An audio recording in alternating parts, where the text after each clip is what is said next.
They were trying to compel people to say he was the greatest. Michael Jordan didn't say that about himself. Kobe Bryant didn't say that about himself. Kareem Abdul-Jabbar didn't say that about himself. Bill Russell didn't say that about himself. Tim Duncan didn't say that about himself. Nobody said that. Nobody but him. One legend reached a level so great that even history had to acknowledge it. Another is still working his way up, loudly reminding everyone that he belongs in the same conversation. And now, Stephen A. Smith has stepped in with a reality check strong enough to shake the entire basketball community. If you're tired of the same old stats, the same GOAT arguments, and the constant back and forth between fans, get ready, because this take is on a whole different level. Every time LeBron does something, if Jordan wanted to, he would have done it. I didn't say that. He's what you said he was. Jordan was the first 40-year-old to drop 40. That's number one. LeBron James is in his 22nd season. That was the 78th time in his career he has scored over 40 seasons. How many 40-point games did Michael Jordan have? 170.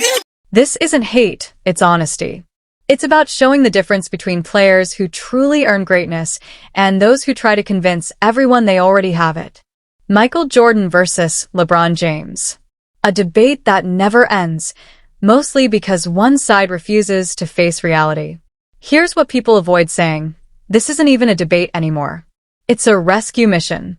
For years, LeBron's camp has pushed a massive PR effort to shape a story the game itself never fully supported. Every stat becomes a headline. Every record gets a press release. Every milestone is blasted out like a campaign message. All of it designed to remind us of something that real greatness never has to announce. Jordan didn't chase approval. He didn't need hashtags, media teams, or hype. He stepped on the court, took over, shut everyone up, and twice walked away while the entire league was still trying to recover. LeBron has turned his career into one long campaign speech, loud, polished, and constantly looking for votes. But now the cracks in that campaign are showing, because greatness that needs protection isn't permanent. It's fragile. And when all the noise dies down, the truth is still there. And that truth has always worn number 23. The moment Stephen A. Smith spoke up, he didn't just comment, he fired back. He's been hinting at this for years, and now he's released a set of quotes sharp enough to tear the LeBron GOAT argument apart. 12 points, each one stronger than the last, leaving no room for excuses. Together, they make one thing clear. Jordan isn't just ahead, he's out of reach. And LeBron is still climbing, still trying, still chasing a shadow that's far ahead of him. No matter how many points he scores or how long he plays, the gap isn't shrinking. It's growing. So if you're ready for the truth, buckle up. Because we're about to get into the real reason this debate never ends. The difference between a legend who proved it and a star who keeps declaring it. Self-proclamation. LeBron James, there's only one player we look at and we say definitively we think was better. And that was Michael Jordan. They were trying to compel people to say he was the greatest. Michael Jordan didn't say that about himself. Kobe Bryant didn't say that about himself. Kareem Abdul-Jabbar didn't say that about himself. Bill Russell didn't say that about himself. Tim Duncan didn't say that about himself. Nobody said that. Nobody but him. Steph Curry hasn't said that about himself. Steph Curry has never called himself the greatest shooter of all time. Ray Allen never called himself the greatest shooter of all time. Reggie Miller never called himself the greatest shooter of all time. Allen Houston never called himself the greatest shooter of all time. Nobody called himself the greatest in anything but that man. LeBron James and his team have pushed the same message for years. He's the greatest of all time. Not hinted, stated outright again and again. But here's the problem. No true all-time great has ever done that. Michael Jordan never had to announce he was the best. His 6 titles, 6 finals MVPs, and undefeated record in the finals said it for him. Kobe Bryant, all grit and obsession. Never crowned himself either. Kareem Abdul-Jabbar held the scoring record for nearly 4 decades and never bragged about being the greatest. Bill Russell won 11 championships and didn't need a speech. Tim Duncan earned 5 rings, won 3 finals MVPs, and stayed as humble and quiet as ever. Because real legends don't need noise. LeBron, on the other hand, couldn't wait. He called himself the greatest while he was still playing. His circle backed him, the media ran with it, and suddenly it became a full-blown movement, one that felt more forced than confident. And whenever someone pushes back, his camp treats it like an attack. That's not confidence. That's insecurity. True greatness doesn't need PR teams, slogans, or constant reminders. It doesn't beg for approval. It earns it. Look at Steph Curry. He changed basketball forever. He broke records people thought were impossible. Yet he never called himself the greatest shooter alive. He just kept making shots and let everyone else say it. Ray Allen, the record holder before Steph, never made those claims either. Because real legends know something LeBron seems to forget. If you're truly the best, the world will say it for you. And that's where LeBron crossed the line. He looked at the history of the game, saw the throne, and instead of earning it the old-school way, he tried to claim it with words. But greatness isn't something you can declare. It has to be proven again and again until nobody can question it. LeBron's team supported the narrative like a PR machine, pumping out highlight reels, emotional edits, and selective stats meant to rewrite what basketball fans already know. Jordan is the standard. Always has been. No amount of spin or hashtags can change that. The numbers make it clear, especially when you look at 40-point games, the purest sign of who can truly take over. Jordan scored 173 of them in just 15 seasons. 2 of those seasons were comebacks. 2 more were in Washington when he was older and still giving younger players problems. That means his true peak was only about 11 years, and in that stretch he built numbers that today's stars still can't touch. LeBron, in his 22nd season, has finally reached 78 40-point games. Think about that. 22 seasons, 7 more than Jordan, and he's still not even halfway to MJ's total. With all the extra years, modern spacing, advanced recovery methods, and science on his side, he's still nearly 100 behind.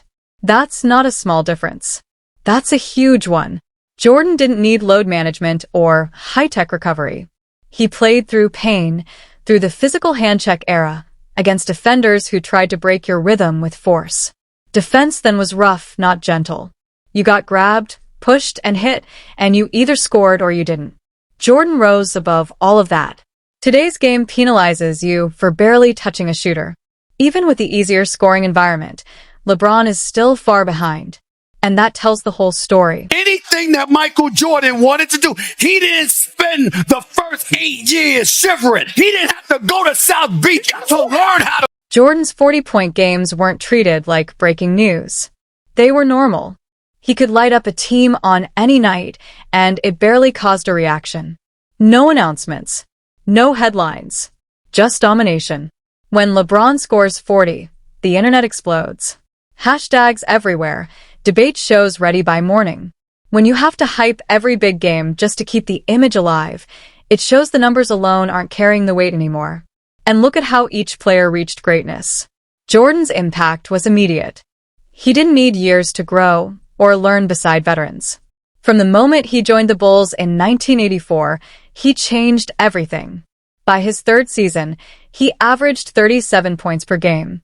By his 7th, he won his first championship, the start of 6 titles in 8 years, and a run that turned Chicago into a global powerhouse.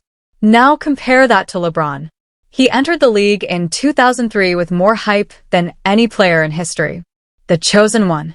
Yet for 8 years, he couldn't close the deal. His 2007 finals run ended in a sweep. No spark, no killer instinct, just disappointment. And when things got hard, he didn't stay and fight. He left. LeBron walked away from Cleveland and joined Dwayne Wade and Chris Bosh in Miami, forming a super team. Only then did the winning finally begin. But that's not the same thing as building a legacy from scratch. That's learning from others. Jordan never needed to move teams or look for guidance from legends like Magic or Bird. His greatness was built through pressure, failure, and relentless effort. LeBron needed a support system, a blueprint, and 2 future Hall of Famers just to get over the hump. And even then, it took him 2 seasons in Miami to win his first ring. Jordan was self-made. LeBron's success was built by combining talent, teammates, and timing. That difference matters. Greatness isn't only about how you finish, it's about how you begin. Jordan didn't ask for time, sympathy, or understanding. He just played and dominated. LeBron needed almost a decade to figure out what Jordan mastered as a rookie. Jordan built the standard. LeBron followed it. And Jordan didn't only dominate his prime, he pushed past the limits of age. At 40, with years of wear on his body, he became the first 40-year-old in NBA history to drop 40 points in a game. That wasn't about chasing records. It was proof that true greatness doesn't fade. It lasts. LeBron fans love to talk about longevity. And yes, lasting this long is impressive. But he's had every modern advantage available: cryotherapy, private chefs, recovery labs, million-dollar health programs. Jordan had none of that. He played through real pain, not carefully managed schedules. And even in those tougher conditions, he still set marks that LeBron hasn't reached. When Jordan came back after his second retirement, he wasn't chasing stats. He'd already done it all. 6 titles, 2 three-peats, worldwide fame. He returned because he loved the game, and he wanted to remind everyone what greatness looks like. That 40-point game at age 40 wasn't padding numbers. It was a reminder that some players are built different. Then Stephen A. Smith delivered the line that ended the argument. LeBron James has been in the league 7 more years than Michael Jordan, and he's still chasing the crown. 7 extra years. Hundreds more games. Better science, better equipment, better recovery. And he still can't match Jordan's impact or perfection. Longevity should be a bonus to a great career, not the entire argument. If the best thing someone can say about a player's GOAT case is he played longer, then you're not describing the greatest. You're describing someone who lasted. Jordan took over the sport in about 11 years of pure dominance. 6 rings. 6 finals MVPs. A perfect finals record. He turned basketball into a worldwide phenomenon. LeBron has had nearly twice that time and still hasn't matched it. If someone is truly greater, they shouldn't need double the years to prove it. And even with all that time, talent around him, and multiple stacked teams, the comparison still feels forced. Because yes, let's talk about the help. LeBron has played with more All-Stars and future Hall of Famers than Jordan ever did. The Miami Big Three. Kyrie Irving and Kevin Love in Cleveland. Anthony Davis in Los Angeles. Every part of his career has been packed with elite talent.